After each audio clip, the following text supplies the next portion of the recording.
Good afternoon. Well, as you heard, I'm from Pennsylvania, so thank you for bringing me down to sunny Florida, which I have not seen too much of, so thank you. But hopefully I'll get a little bit tomorrow if the rain stops before I leave on my plane.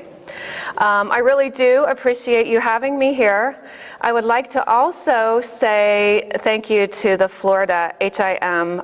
We know we love when speakers come to PA, and we appreciate everyone who puts forth the effort. So I want to say a big thank you to them for having me. I also want to say thank you to coming this afternoon, and I do know the one right after lunch is probably the most difficult, so if you feel the need, get up, go get some water. Hopefully you won't be too bored, so we'll go ahead and get started. This presentation actually began approximately 5 years ago in my previous position, and then it has just really grown into the new position that I have with Diskriter. And the position actually started because at the facility that I was at, we were trying to obtain what we were going to do for ICD-10, of course. So it really started with that. So I went to the AHIMA convention that year, and of course everything was about reducing we were going to have this big loss in productivity for I-10. So I started to think, what are we going to do? What are we going to do?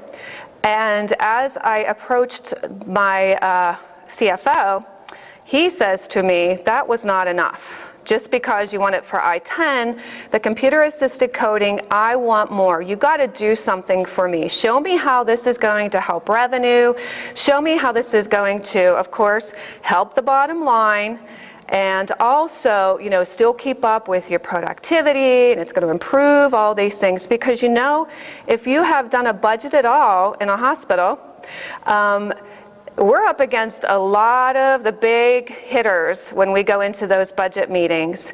So I knew the OR team was going to come in and they were going to have all their stats as to if they brought in this new equipment, what the revenue was going to bring into the hospital, what the quality of care for the patients was going to be better.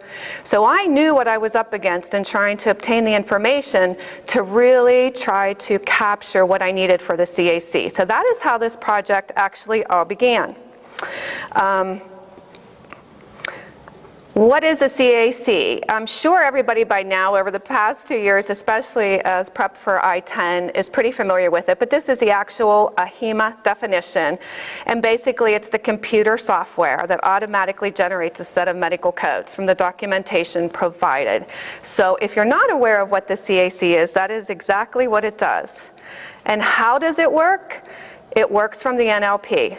Just about the same understanding that you have for speech recognition, it runs through the NLP, and it converts that medical terminology, and it creates the code sets for ICD-9 and ICD-10.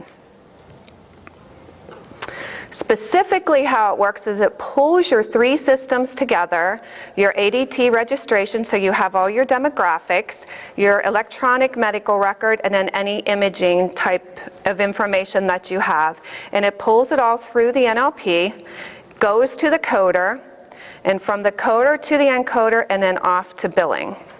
Now at this point I'd like to ask, is there any coders in the room? Yes? When I first started to look at this product by vendors in the previous position that I had, the big theme was you can just eliminate coders. I didn't want to eliminate my coder staff. I wanted to engage them, and I worked really hard to have a great coding team. So I didn't want a product that was just going to eliminate them.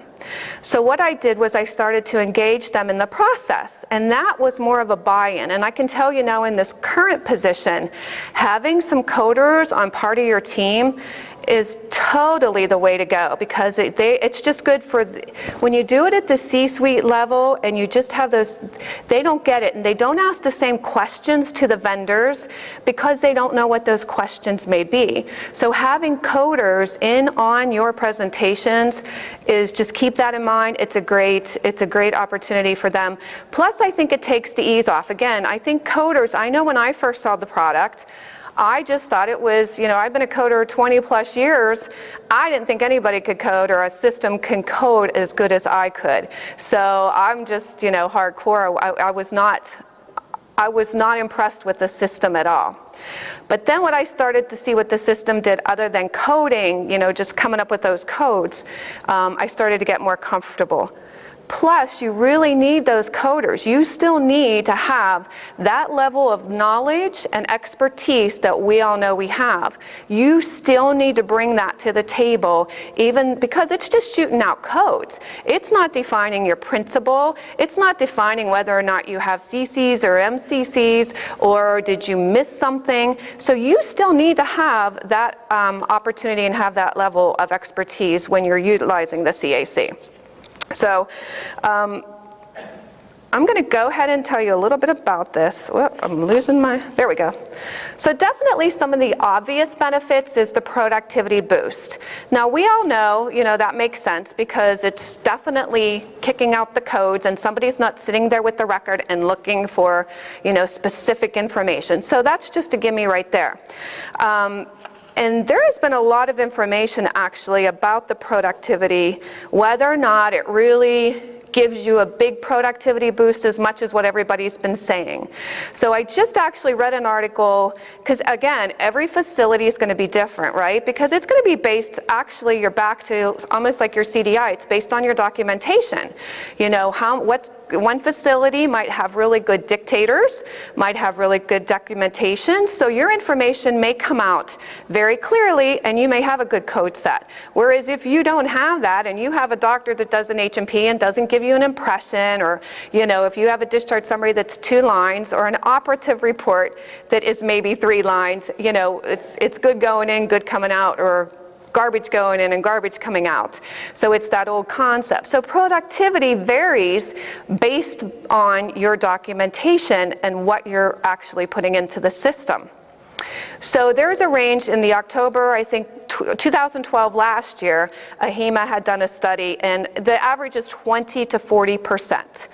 And then I just read, I don't know if anybody read it yet, I actually read it on the plane ride down. There's a couple really good articles I'm going to reference that were just in the July journal.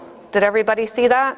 If you haven't, take the time to read it. Really good article on the computer-assisted coding, as well as there was another item that was performed on another page by Cleveland Clinic, because they wanted to see if the system really did what it said it was supposed to do. So take your time and read that, and I'm going to reference that in just a few minutes.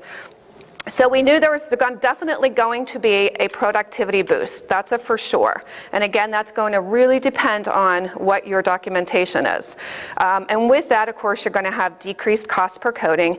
And then we have the CAC read. Because if you have a coder working 8 a.m. to 4 p.m. Monday through Friday, you may not have coding staff on the weekend. So when you have that CAC, that's constantly working. If an H&P is getting dictated, those codes are on that chart immediately. So when that coder comes in on Monday, she's going to have to just edit, right? Because it's automatically reading that information consistently, day, night, 7 days a week. So you absolutely have consistent coding going on. Of course, they're not going to go to billing yet, but you're definitely going to have that consistency with the CAC read.